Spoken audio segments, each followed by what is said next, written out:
नमस्कार साथियों, आगे बढ़ते हैं। और जैसा कि हम परीक्षा दिन सॉल्यूशन 2023 इंग्लिश मीडियम में मैथ्स देख रहे थे कक्षा 8वीं के लिए, जिसमें हमने चैप्टर नंबर 2 फिनिश कर दिया था और चैप्टर नंबर 2 के बाद हमने चैप्टर नंबर 3 स्टार्ट किया था। तो 3 के हमने फर्स्ट से लेकर 6 तक के सॉल्यूशन देख चुके थे हम। जैसे यहाँ तक का सॉल्यूशन हमने देख लिया था, ठीक है, 6 तक का। आज हम बात करेंगे क्वेश्चन नंबर 7 की। क्वेश्चन नंबर 7 आपको क्या दिया है तो आप देख सकते हैं यहाँ बताया है, after showing measure of angle R, मतलब R angle equal to angle N equal to 70 degree. कहने का मतलब आर और एन दोनों ही एंगल इक्वल है किसके, 70 डिग्री के, ठीक है। फिर बताया है, can you find angle I and angle G by any other method, मतलब किसी भी मेथड से आपको जो है आई और जी जो है एंगल फाइंड करके देना है, ठीक है गाइस। तो कर लेते हैं, यहाँ पे कोई दिक्कत नहीं है। तो देखो, सबसे पहले तो हमको ये जो है एक पैरेललोग्राम दिया हुआ है, ठीक है। अब पैरेललोग्राम में क्या है यहाँ पे, तो यहाँ पे आपको बताया है क्या कि जो एंगल आई और एंगल जी हमको फाइंड करना है। तो हम क्या देखते हैं यहाँ पे कि ये जो आर जी लाइन है ये किसके पैरेलल है, ये आई एन के पैरेलल है। अब अगर ये दोनों पैरेलल है तो यहाँ पे क्या बनते हैं, हमारे एडजेसेंट एंगल बनते हैं। क्या बनते हैं, एडजेसेंट एंगल बनते हैं, ठीक है। तो एंगल आर और एंगल आई दोनों जो एडजेसेंट एंगल है, तो एंगल आर और एंगल आई दोनों का जो एड है वो कितना हो जाएगा, 180 डिग्री। तो आर आपके पास गिवन है 70 डिग्री। अब आप एंगल आई फाइंड कर लेंगे तो 70 उस तरफ जाएगा तो काय का हो जाएगा, माइनस का, तो हमको मिल जाएगा यहाँ पे 110 डिग्री, ठीक है। उसी टाइप से हम देखते हैं तो आर आई फिर से पैरेलल हो जाएगी जी एन के, ठीक है। ये जो आर आई है वो किसके, जी एन के पैरेलल है, ठीक है। ये इसके पैरेलल है और ये इसके पैरेलल है, ठीक है। पैरेलल का मतलब जो कभी भी इंटरसेक्ट नहीं करती है, कभी भी आपस में नहीं मिलती है, उसको हम जो है पैरेलल बोलते हैं, ठीक है। तो यहाँ पे फिर से हम निकाल लेंगे angle R plus angle G equal to कितना हो जाएगा, 180 डिग्री। ये भी आज जो आपके एडजेसेंट एंगल है, ठीक है। तो इस टाइप से आपको इसको सोल्व करना है। तो देखो, सोल्व करने के लिए मैंने यहाँ पे बिल्कुल अच्छी तरीके से समझाया है आपको, ठीक है। आपको सबसे पहले शुरुआत ऐसे करनी है। क्वेश्चन नंबर 7 का सॉल्यूशन है, in parallelogram I R G N equal to, हम देखते हैं आर जी जो है पैरेलल है आई एन के। ये जो आर जी है ये इसके पैरेलल है, इसलिए angle R plus angle I equal to 180 degree. तो ये ऐसा क्यों बता रहे हैं हम, वैसे एडजेसेंट भी समझ सकते हैं, इंटीरियर अपोजिट एंगल भी इसको समझ सकते हैं, ठीक है। तो एंगल आर की वैल्यू आपको 70 डिग्री दी हुई है, तो हमने यहाँ पे 70 डाल दिया। अब 70 को उस तरफ किया तो माइनस में करने पर 110 आया, ठीक है। अब जैसा हमने इसी किया अगेन हम ऐसे ही कर लेंगे। फिर से आर आई जी एन के जो है पैरेलल हो जाएगी, ठीक है। ये आर आई जो है जी एन के पैरेलल है, तो यहाँ पे हम देखते हैं कि आर और जी कितना हो जाएगा, 180 डिग्री, उसी टाइप से, ठीक है। तो बिल्कुल आपके पास इस बार आर की वैल्यू 70 थी तो उस तरफ सेंड कर दिया, जी की वैल्यू आपने फाइंड कर ली, ठीक है गाइस। तो ये था आपके क्वेश्चन नंबर 7 का सॉल्यूशन, ठीक है। अगला हम देखते हैं क्वेश्चन नंबर 9। क्वेश्चन नंबर 8 इतना इंपॉर्टेंट नहीं है इसलिए इसे इग्नोर कर रहे हैं। क्वेश्चन नंबर 9 देखेंगे सीधा से। तो क्वेश्चन नंबर 9 हमें दिया है, two adjacent angles of a parallelogram have equal major. जो पैरेललोग्राम है उसके दो एडजेसेंट एंगल जो है वो क्या है, इक्वल है। जैसे ये दोनों की हम बात करें, find the major of each of the angles of the parallelogram.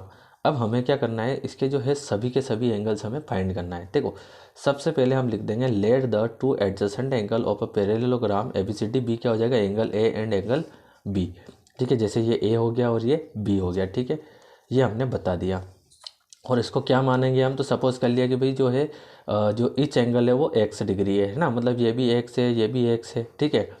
तो अब हमें पता है कि जो एडजेसेंट एंगल होते हैं वो क्या होते हैं, सप्लीमेंट्री एंगल होते हैं। और सप्लीमेंट्री एंगल्स का जो सम है वो होता है 180 डिग्री। कितना होता है, 180 डिग्री। तो एंगल ए और एंगल बी क्या है, एडजेसेंट एंगल है। एडजेसेंट है तो ये सप्लीमेंट्री बनाते हैं, सप्लीमेंट्री का सम 180 हो जाएगा। ए को हमने एक्स सपोज किया है, बी को भी एक्स सपोज किया, तो X plus X equal to 2x, 2x equal to 180 degree. तो x की वैल्यू फाइंड करेंगे, 2 जाएगा नीचे तो 2 से इसको कट कर देंगे 90 डिग्री। अब एंगल ए और एंगल बी कितना हुआ, 90 डिग्री आया, ठीक। तो अगर हम बात करें आगे की, तो अपोजिट एंगल इसमें क्या होते हैं, इक्वल होते हैं। अब अपोजिट एंगल इक्वल होते हैं तो एंगल ए का अपोजिट सी और बी का अपोजिट डी, तो ये भी क्या हो जाएंगे, आपस में इक्वल हो जाएंगे, ठीक है। तो इसको जो सॉल्व करने का तरीका है ये आप सब बिल्कुल यहाँ से देख सकते हैं। Let the two adjacent angle of a parallelogram A B C D B angle A and angle B of measure X each, ठीक है। अब the adjacent angle of a parallelogram are supplementary, क्या लिख देंगे, सप्लीमेंट्री एंगल, ठीक है। तो अब हमें पता है any sum of two supplementary angles is 180 degree. दो सप्लीमेंट्री एंगल्स का जो है सम कितना होता है 180। तो यहाँ पे दोनों सप्लीमेंट्री हमारे पास क्या है, एंगल ए और एंगल बी, तो इजिकल टू 180। तो फिर इनको ऐड कर देंगे। कैलकुलेशन आपके सामने है, काफ़ी अच्छे तरीके से आप समझ सकते हैं इसको। और ये भी आपको मैं समझा चुका हूँ, angle A equal to angle B equal to 90 degree. तो एंगल सी और एंगल ए आपस में क्या है, अपोजिट एंगल है, तो ये भी इक्वल हो जाएंगे और एंगल डी और एंगल बी भी इक्वल हो जाएंगे। ठीक है गाइस। इसके बाद हम देखते हैं क्वेश्चन नंबर 10। क्वेश्चन नंबर 10 हमें क्या दिया है, तो देखेंगे।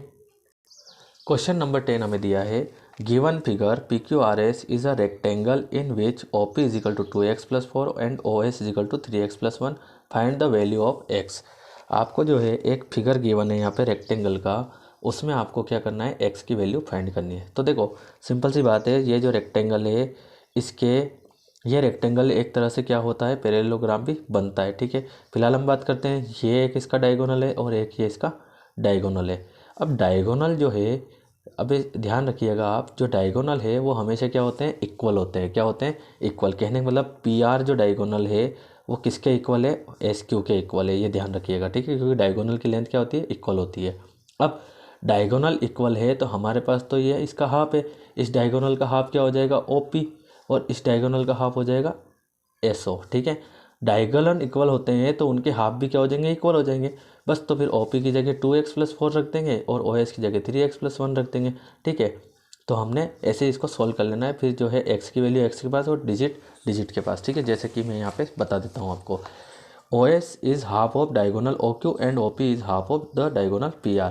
अब diagonal bisect each other at O point, मतलब डायगोनल जो है एक दूसरे को क्या करते हैं, बाइसेक्ट करते हैं O पॉइंट पर। ठीक है, तो नाउ क्या हो जाएगा, अगर डायगोनल इक्वल होते हैं तो डायगोनल के हाफ पार्ट भी क्या हो जाएंगे, इक्वल हो जाएंगे। तो सिंपल सी बात है, ये OS इजिकल टू क्या हो जाएगा, OP। तो हमने रख दिया OS इजिकल टू OP।